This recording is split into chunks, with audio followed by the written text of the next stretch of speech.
This episode of Steve's Outdoor Adventures was brought to you by the Adventure Armory. Rifle, scope, and ammo packages for hunters. Every year I try to host at least one hunt for veterans, and I work with Pepper Aylor with the Freedom Alliance. And a few years ago, I had the pleasure of meeting a character by the name of David Hagner on one of the cow elk hunts that we hosted on our ranch here in Oregon. My first impression, honestly, was that he was crazy. I mean, here's this guy, he's standing in the main room of my lodge wearing nothing but a cowboy hat, a bathrobe, a pair of cowboy boots, and had a pistol on his hip. I knew right off we were going to be good friends. So during my military career, I served 2 complete tours in Iraq, 4 complete tours in Afghanistan, 1 in the Horn of Africa, which includes Somalia, Yemen, Djibouti, Ethiopia, and then 1 tour where we were kind of a contingency operation. All totaled a little over 4 years on the ground, split between Iraq and Afghanistan, with probably 2 years conservatively in other areas of the world. So during my second tour in Afghanistan, the vehicle I was commanding was struck by an IED. I was the least wounded of them, unfortunately. Stepped out of the vehicle. We were in a gunfight. They called it a complex attack. Took a round. Later, evac to Walter Reed. And Walter Reed is where I actually ran into the Freedom Alliance when I was introduced to the program while I was there as a wounded warrior with the status of the Marine Corps Wounded Warrior Regiment. You know, it was an honor for him to come out here, and he couldn't have been a nicer, funnier, down-to-earth. I mean, it was one of the funnest hunts I did all year. I tell you, I have so much respect for those guys and what they do for us and for our country to give us the freedoms that we have and that we all too often take for granted. And he's not looking for anything other than to come out and have a great time, and that's what we had. And I hope we have him back. We just crossed into Utah. We're only about 2 hours from the lodge maximum. You know, the one thing I've noticed right off the bat is there's no snow, or just a little dusting here and there. Normally at the end of November, there would be a lot of snow here. All the mountaintops would have a few feet on them. You know, that's what it takes to push these elk out of the higher elevations. We just don't have that right now. So We got in at dark, and the next morning, Dave and I hooked up with our guide Daniel Richens to head out and start hunting. There had been some fresh snow up high, but the valleys were still bare. So we headed into an area where the elk gather on the winter range.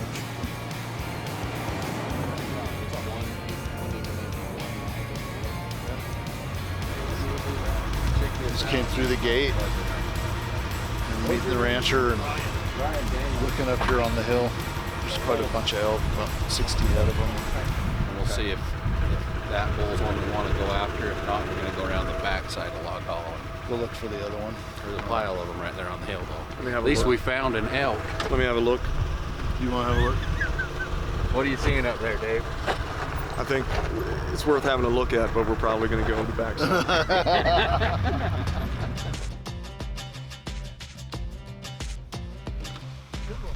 there. Check that one out, Dave. They're right in that yellow grass. He's at least a 5. I don't know. We need to get closer. We'll be able to see these ones as they work their way up. We're gonna get right up by a lone pine right there, and they'll come right under us, and then we'll go around the backside of this hill. These will just go up and come down every day. They're not, as long as we don't mess with them, till we find one we want. That's the plan. I've got a good feeling because we're already seeing a lot of elk. And I know that it's just a matter of time before Utah produces another great elk hunt. This segment of Steve's Outdoor Adventures has been sponsored by Burris Optics. Find what matters. This segment of Steve's Outdoor Adventures has been sponsored by Pendleton Ammunition. Loading bullets, 1 round at a time. We had spotted a bunch of elk that were working their way up the mountain to bed for the day, and we took the trucks and drove up above the elk and hiked out to a spot that Daniel likes to glass from. And it wasn't long before we had elk walking into view all around us. Okay, there's a bunch of elk right here though in the trees. Laying It's about 250 yards from us. Yeah, it's right there. You can see where the elk have been coming up in the snow. Anyway, they just go up and they'll bed up on top. That's what we're up here waiting for. See if anything comes through. Unreal. Yeah. November, and they're still bugling.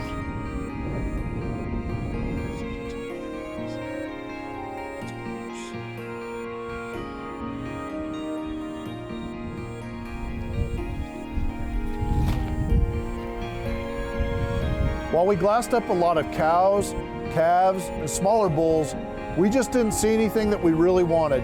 So we headed in for lunch and started working on a plan for an evening hunt.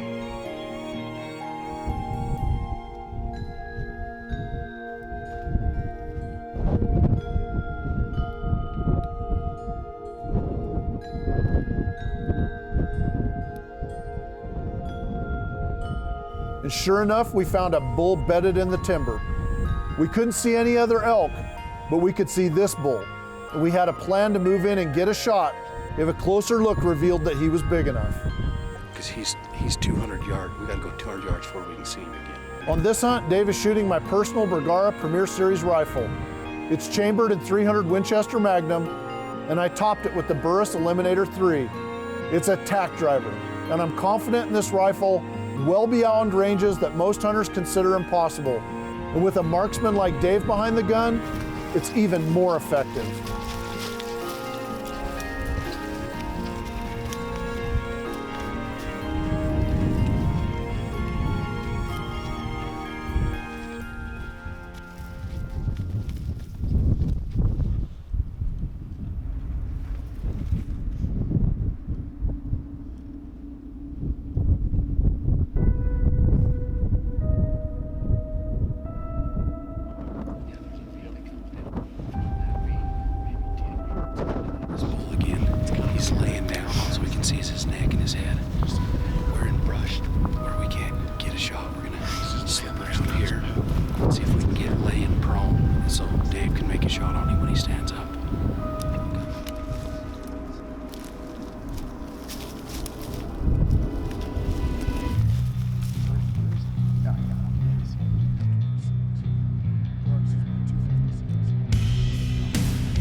Him in the eliminator scope. We got a left to right crosswind. So he's gonna have to use the windage tree. But this should be a fairly straightforward shot. The bull's bedded, he's gotta stand up first. Once he stands up, Dave's got the shot. That's a tough shot. We thought this bull was a little bigger. But once we closed the distance, got in here where we could get the spotting scope set up on him, zoomed up on him with the phone scope and the iPhone, we could tell in the spotting scope that he wasn't a 6x6. We were hoping he was maybe a bit bigger, but he wasn't. We looked at him real carefully. Super selective right now. Seeing a lot of elk, so there's no reason to be in a hurry. We're gonna let him go, let him grow. We'll hunt him next year. Gift horse in the mouth. If this was my 100th elk, I could say, yeah, it's my third. Looked pretty damn good to me. It had been a great first day, and as we drive back to the comforts of the lodge, the snow was starting to fall, and I knew that the next day, something good was gonna happen. This segment of Steve's Outdoor Adventures has been sponsored by Marathon Seat Covers. We've got you covered. The next morning we woke up and quickly realized that a lot of new, fresh snow had fallen overnight. Now this is important because a lot of snow in the high country forces the elk out of the upper elevations and down into the lower elevations where we're hunting. And I knew right away that we were gonna find some elk, and it wasn't long before we were spotting bulls.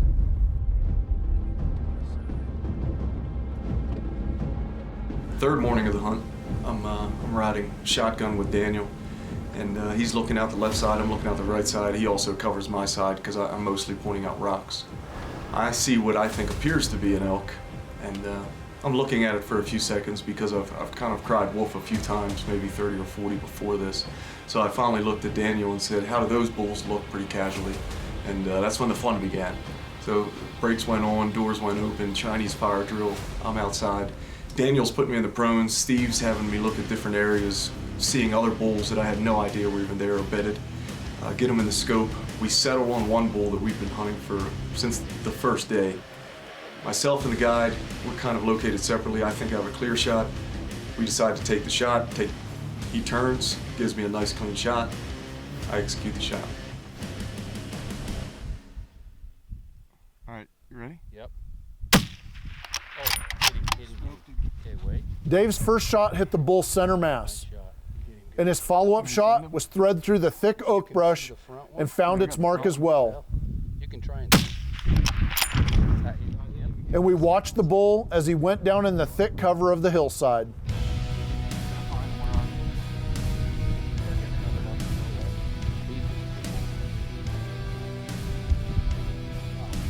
Five by 6. Nice. There we go. What's up, brother? Good job, man. Good job, Dave. The gun's on him. You got to move it a few inches. Hey, brother. This is it. Yeah. Thank you. Good work, man. What an animal, man. Like, just coming out at one after the other like that. I mean, we're only 300 yards away. Sure, there's some snow and some wind, but they're like freaking ghosts. Oh, yeah. Woo!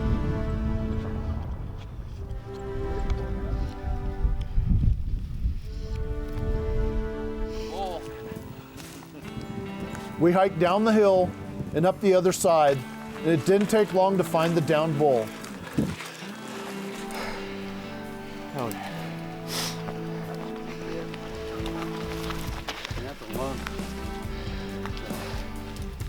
Nice 6 by 6. We got Steve. Thank you.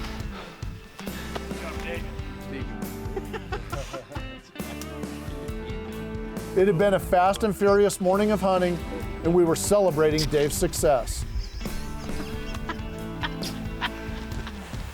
I'm not often at a loss for words, but this was incredible. This was something else. This was hunting at its finest. Hunting one animal. Put a plan together and it came together with Daniel's help and Steve.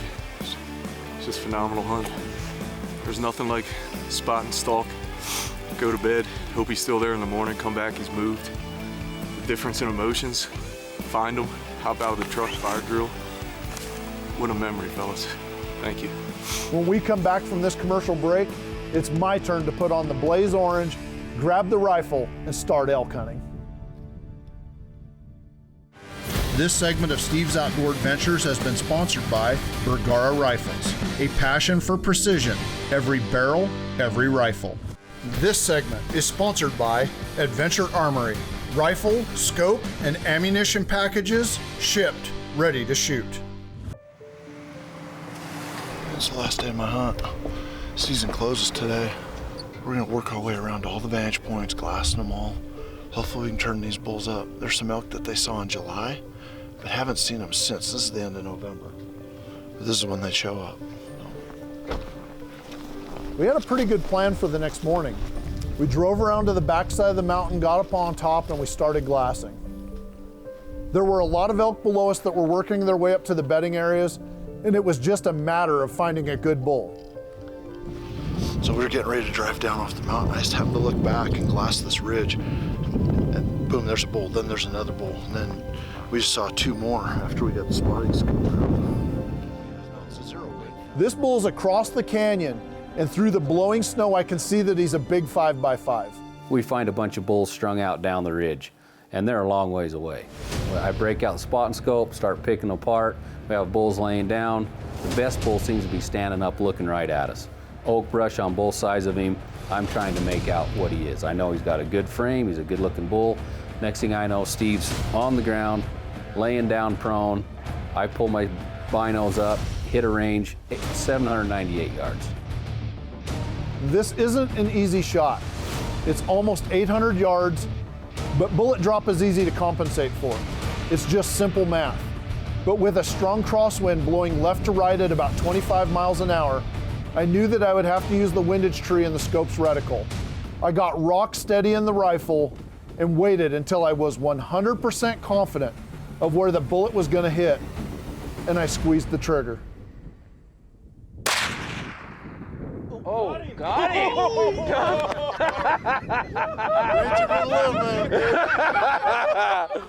First one didn't go over. Get back in there, Steve. Get back in there. Oh, he's up again? He's dragging.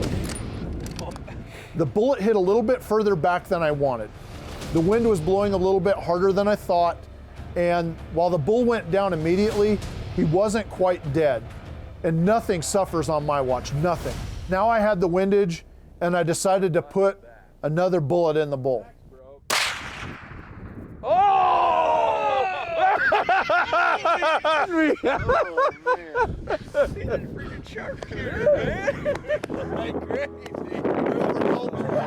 I mean, he made one of the best shots I've seen this year, and we take a lot of guys that are really good shooters, and Steve was confident when he laid down, and he was confident when he got up.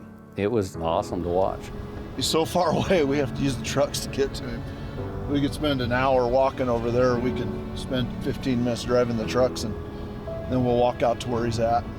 This is something that I practice for. I don't want to have to shoot 800 yards, but when I need to, because I practice and I have good equipment and I'm dedicated to the craft, I know that I can make that shot when I need to.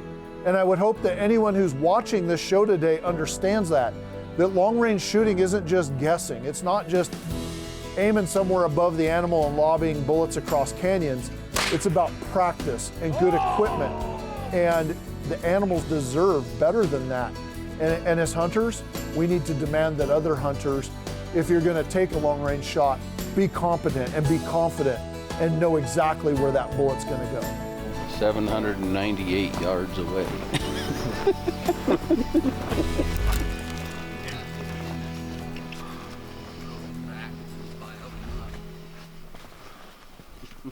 Wow.